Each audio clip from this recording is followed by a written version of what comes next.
والصلاة والسلام على سید المرسلین اما بعد فاعوذ باللہ من الشیطان الرجیم بسم اللہ الرحمن الرحیم پڑھیے الصلاة والسلام علیک یا رسول اللہ وعلی آلک واصحابک یا حبیب اللہ الصلاة والسلام علیک یا نبی اللہ وعلی آلک واصحابک یا نور اللہ۔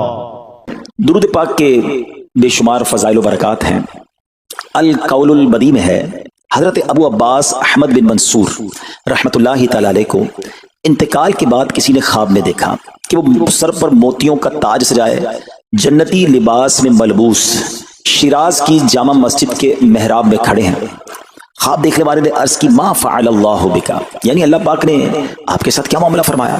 تو فرمایا کہ میں کثرت سے درود شریف پڑھا کرتا تھا، یہی عمل کام آ گیا، اللہ پاک نے میری مغفرت فرما دی اور مجھے تاج پہنا کر جنت میں داخل کر دیا۔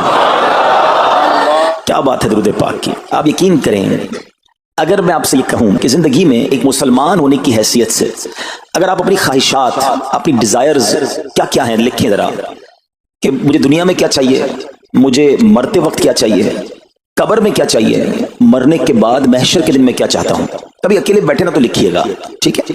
اور اب میں آپ کو بہت ساری حدیثوں کا کچھ نچوڑ پیش کرنے جا رہا ہوں، سنتے جائیے اور سبحان اللہ بھی کہتے جائیے۔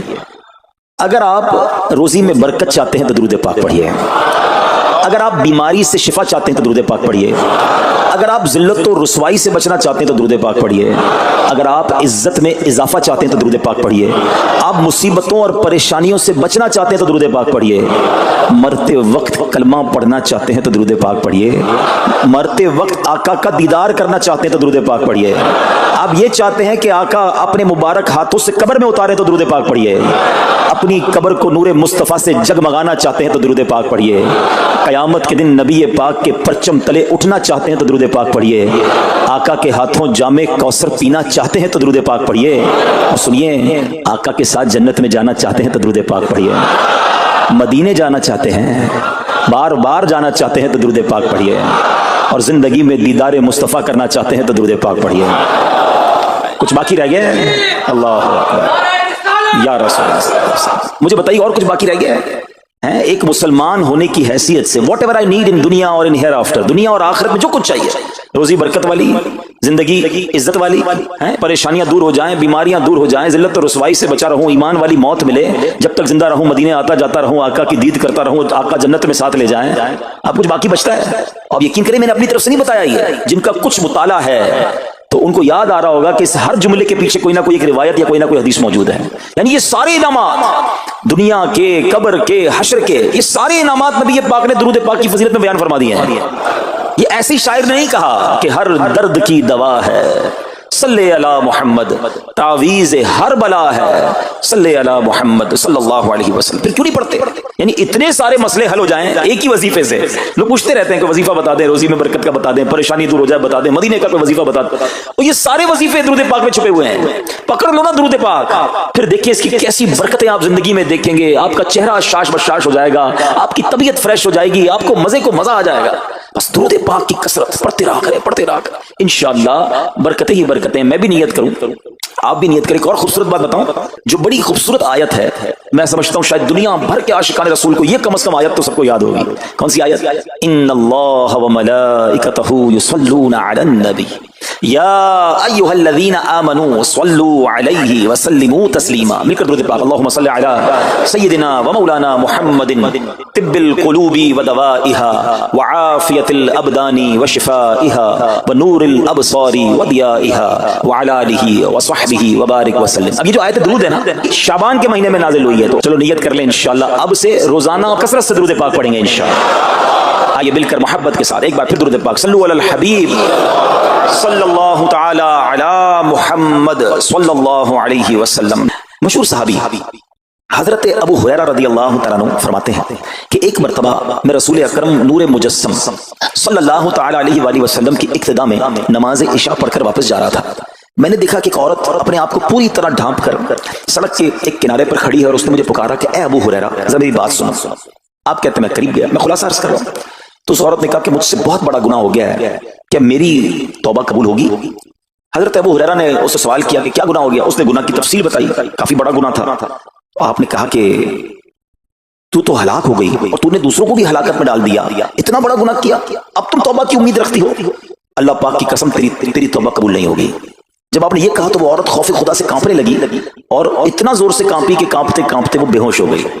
آپ نبی پاک کی بارگاہ میں آ گئے. اب آپ کو خیال آیا کہ یار میں نے اس کو کہہ تو دیا, مگر میں نے اللہ کے نبی صلی اللہ علیہ وسلم سے مشورہ تو نہیں کیا, پیارے آقا سے پوچھا تو نہیں.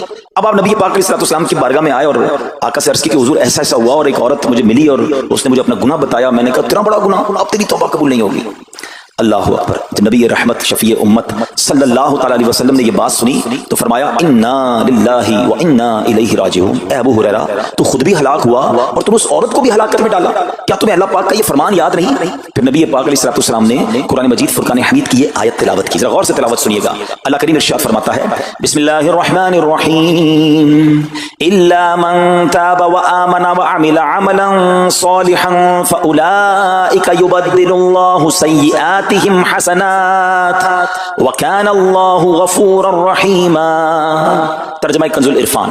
مگر جو توبہ کرے اور ایمان لائے اور اچھا کام کرے تو ایسوں کی برائیوں کو اللہ نیکیوں سے بدل دے گا اور اللہ بخشنے والا مہربان ہے. حضرت ابو ہریرہ نے جب یہ آیت کریمہ سنی اور پیارے آقا علیہ السلام کا یہ فرمان سنا تو آپ کو احساس ہوا کہ میں نے غلط مسئلہ بیان کر دیا ہے. آپ پر یہ احساس اتنا غالب ہو گیا کہ آپ مدینہ منورہ کی اب گلیوں میں آواز لگانے لگے. ایک عورت نے مجھ سے رات ایک مسئلہ پوچھا تھا, کوئی بتا سکتا ہے وہ عورت کون ہے؟ آپ سارا دن مدینے کی گلیوں میں آواز لگاتے رہے, مجھے اس عورت کا پتہ بتاؤ جس نے مجھ سے مسئلہ پوچھا تھا. اب رات ہوئی تو وہ عورت آپ کو کل والی جگہ پر پھر کھڑی مل گئی. آپ فوراً اس عورت کے پاس پہنچے, اسے نبی پاک کا فرمان سنایا اور کہا تمہیں مبارک ہو, اگر تم توبہ کرو گی تو اللہ تمہاری توبہ قبول فرما لے گا. اب یہ عورت اتنی خوش ہوئی کہ مارے خوشی کے کہتی ہے کہ میرا ایک باغ ہے, میں نے اپنے گناہ کے کفارے میں وہ باغ راہ خدا میں صدقہ کر رہی ہوں. یہ پورا باغ ہے ابو ہریرہ, میں اللہ کی راہ میں صدقہ کرتی ہوں. اللہ اکبر. اے میرے پیارے اسلامی بھائیو, اس ایک واقعے میں ہمارے لیے بہت کچھ ہے. پہلے تھوڑا سا تربیت کے مدری پھول ذرا سمجھیے کہ اتنی بڑی ہستی ہیں سیدنا ابو ہریرہ رضی اللہ تعالیٰ, لیکن جیسے انہیں پتا چلا کہ میں نے یہ مسئلہ تو بیان کر دیا ہے مگر نبی پاک علیہ السلام سے پہلے اس کا حکم تو پوچھ لیتا, یہ ہمیں کیا درس دے رہا ہے کہ بغیر علم کے اپنی طرف سے شرعی مسئلہ بیان نہیں کرنا چاہیے. جو بغیر علم کے دینی مسئلے بتاتا ہے وہ خود بھی ہلاک ہوتا ہے اور دوسروں کو بھی ہلاکت میں ڈالتا ہے. ہاں میں بتاتا ہوں نا اس کا مسئلے کا حل کیا, حالانکہ خود کہیں پڑھا نہیں ہوتا.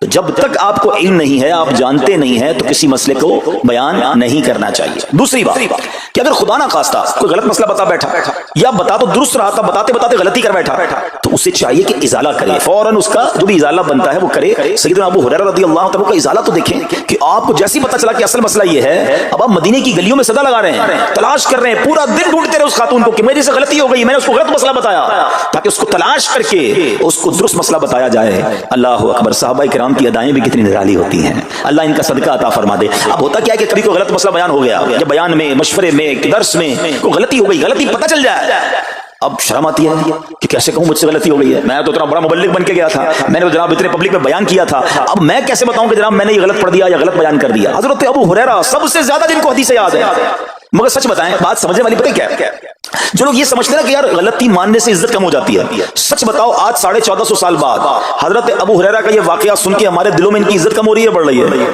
Simple is that. غلطی ماننے سے انسان جو ہے وہ نیچا نہیں ہوتا. اللہ میرے پیر و مرشد کو سلامت رکھے, جن کی برکت سے لاکھوں علماء بن گئے ہیں, مگر آپ اپنے مدنی مذاکرے میں اپنے ساتھ علماء کرام, مفتیان کرام کو بٹھاتے ہیں, اور اگر کوئی توجہ دلاتا ہے تو لائیو چینل پر آپ فرماتے ہیں کہ مسئلہ یوں نہیں یوں ہے, کوئی عزت کم نہیں ہوتی جناب.